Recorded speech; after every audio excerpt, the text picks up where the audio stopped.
Hey, what's up guys? Gian here of Gadget Pilipinas. Today we're taking a closer look at the highly anticipated POCO F6 Pro, the latest flagship offering from POCO. Now this phone promises to deliver an exceptional user experience with its powerful hardware, sleek design, and also feature-rich software. Let's dive right in.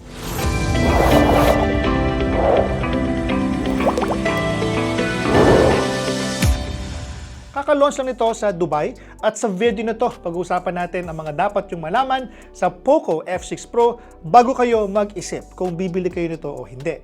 Pero just a reminder, this is not yet our full review kasi at the time of the production of this video, wala pang binigay si POCO or Xiaomi sa amin na SRP nito. Alright, so Future Gian here, we already got the price of the POCO F6 Pro, POCO F6, and the POCO Pad here in Dubai. So nandito na kami ngayon and they just sent it literally 5 hours before the actual event. So yeah, medyo rush ako ngayon sa pagdagdag ng items na to dito sa video. So stay tuned.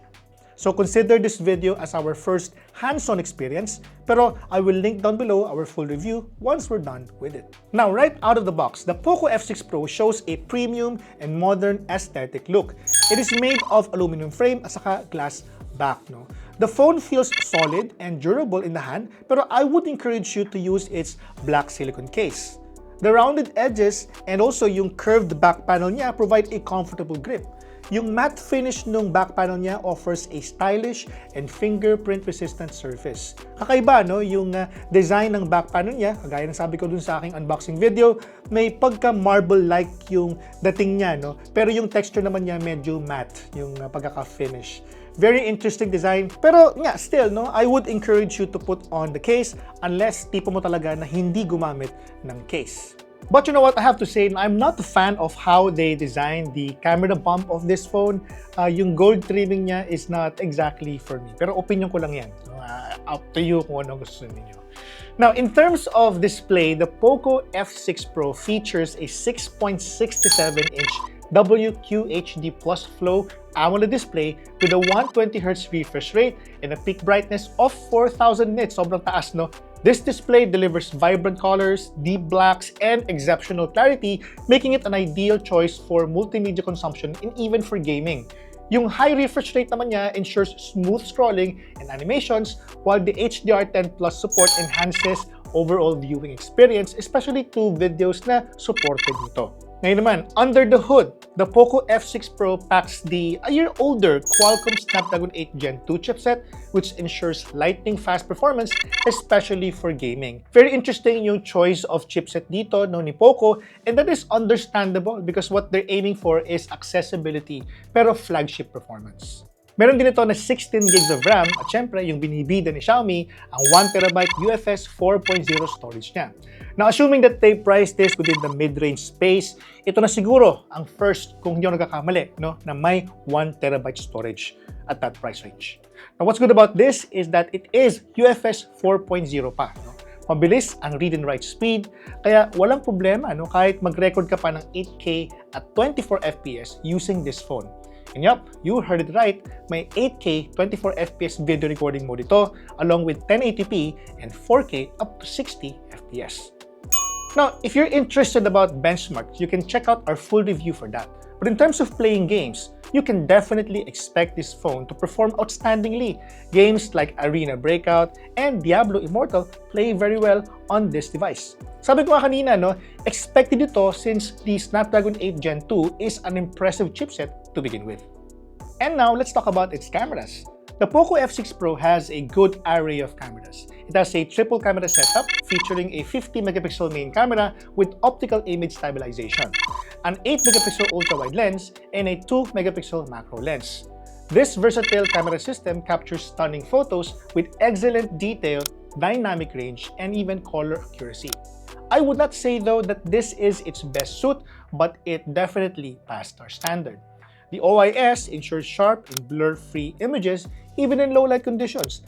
At yung ultra-wide lens naman niya allows for capturing really good landscapes and group shots. Perfect to take some photos of your next vacation trip.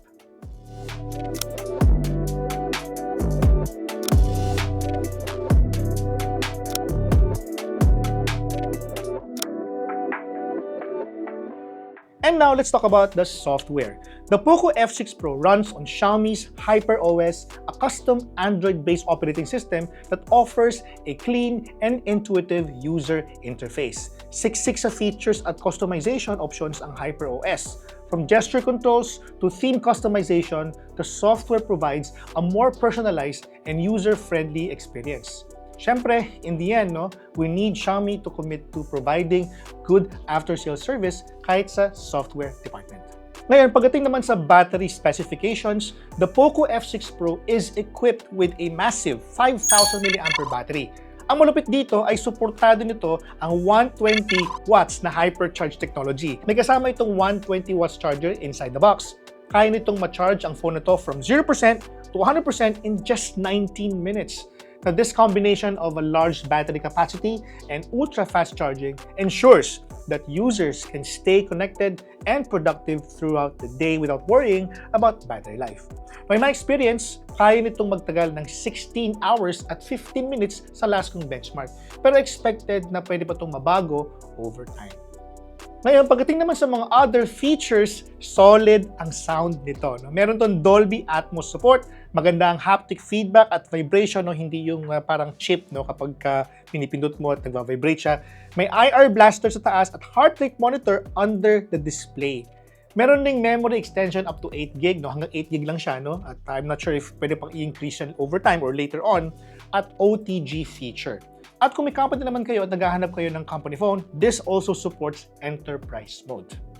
Ngayon, ano ang first impressions ko sa phone nito?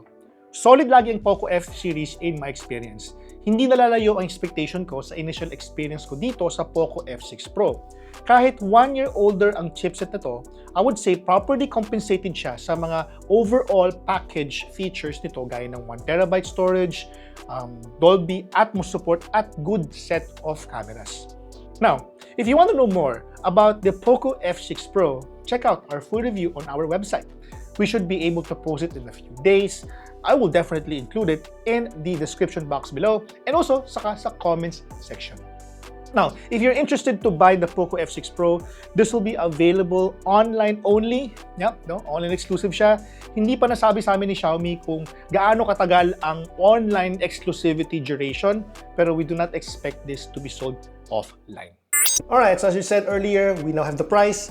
The POCO F6 Pro, the one that we are talking about here is the retail price niya is 32,999, pero meron siyang early bird price of 37,999, and meron siyang promo price with the Lazada voucher na 800 with 29,999. So the format that you're seeing here with the 1TB pretty much is the same thing with the rest of the other variants of the POCO F6 Pro.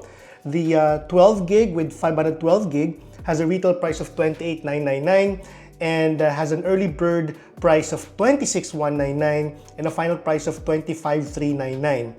At yun naman 12GB with 256, which is basically the base of the F6 Pro, has a retail price of 26,999, early bird niya is 24,499, and with a final price of 23,699 kung mag-a-apply ka ng 800 peso Lazada voucher for a limited time period.